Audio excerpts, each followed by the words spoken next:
Dalam sejarah panjang ketentaraan Indonesia, sumpah setia kepada negara bukan sekedar formalitas.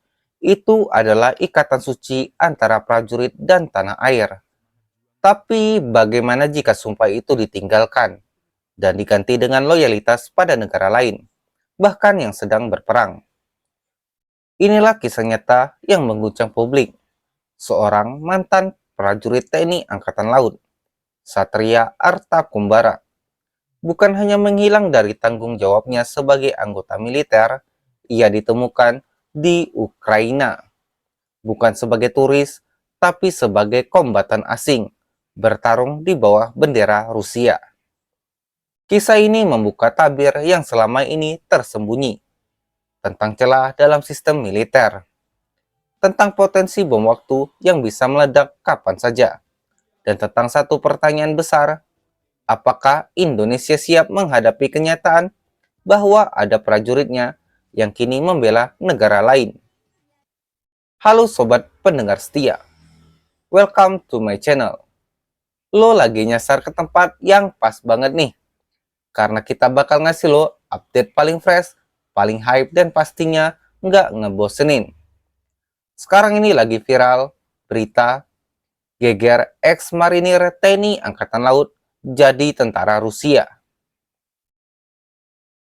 Oke, sebelum lanjut pembahasannya, so siapin cemilan lo, rebahin badan, dan cus kita kulik bareng berita yang lagi rame ini. Stay chill, stay update, and let's go.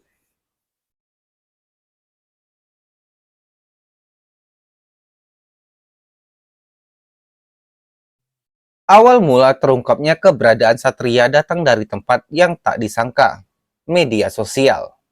Sebuah unggahan video dari akun TikTok @zstrom689 memuat dua foto mengejutkan. Satu foto memperlihatkan Satria dalam balutan seragam militer Rusia, sementara foto lainnya menunjukkan dirinya dengan seragam kebanggaan marinir TNI Angkatan Laut, lengkap dengan baret ungunya. Keterangan dalam unggahan itu singkat tapi menggelegar. Dulu marinir, sekarang bertempur bersama Rusia di Ukraina. TNI Angkatan Laut pun tak tinggal diam. Kadis Penal Laksamana Pertama TNI, Ima Dewi Rahadi, membenarkan bahwa Satria memang pernah menjadi anggota TNI Angkatan Laut. Lebih tepatnya, ia adalah ex-anggota Inspektorat Korps Marinir. Namun fakta yang lebih mengejutkan adalah Satria telah desersi, meninggalkan Tinas tanpa izin sejak 13 Juni 2022 dan tidak pernah kembali.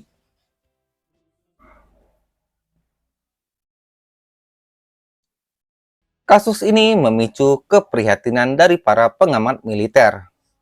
Hairul Fahmi dari ISESS menegaskan bahwa ini bukan sekedar kasus individu yang tersesat jalan. Menurutnya, ini adalah sinyal bahaya atas lemahnya sistem pembinaan dan pengawasan terhadap prajurit pasca dinas. Fahmi menyebut ketika ex-prajurit mulai memanfaatkan keahlian militernya untuk ikut konflik asing, maka negara perlu bertindak cepat. Jika dibiarkan, profesi sebagai tentara bayaran bisa jadi dianggap jalan keluar oleh prajurit-prajurit bermasalah lainnya.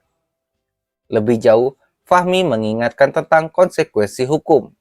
Undang-Undang Nomor 12 Tahun 2006 tentang kewarganegaraan menyebut bahwa warga negara Indonesia yang masuk dinas militer asing tanpa izin presiden bisa kehilangan kewarganegaraannya. Sementara itu, Andi Ali Said Akbar, pengamat militer dari Universitas Jenderal Sudirman, menilai fenomena ini sebagai hal baru dan berbahaya. Ia menyebut perlu penyelidikan lebih dalam. Apa yang membuat seorang prajurit TNI memilih angkat senjata di negara asing? Faktor pemicu bisa sangat kompleks. Kesejahteraan yang rendah, kondisi psikologis terganggu, tekanan ekonomi, hingga manajemen karir yang mengecewakan.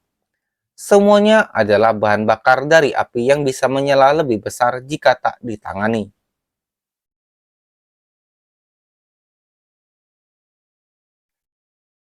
Kasus Satria Artakumbara adalah lebih dari sekedar tindakan desersi.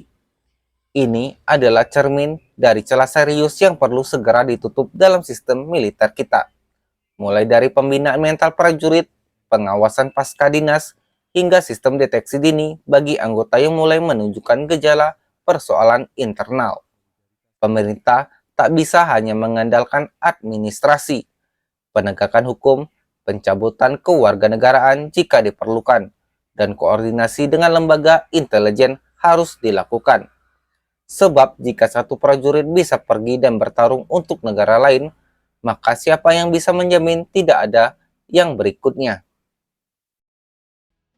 Ini bukan sekedar kisah individu, ini peringatan. Dan kalau tidak segera ditanggapi, bisa menjadi krisis yang membesar dan menggerogoti sendi pertahanan bangsa dari dalam. Menurut lo gimana guys? Gue pengen lihat pendapat lo. Tulis di kolom komentar. Oke deh guys, segitu dulu update berita buat lo semua. Jangan lupa jaga kesehatan, tetap kritis sama info yang beredar. Semoga bermanfaat. Jangan lupa subscribe untuk mendukung channel ini. Jangan lupa komen and share jika lo rasa info ini bermanfaat. Terima kasih.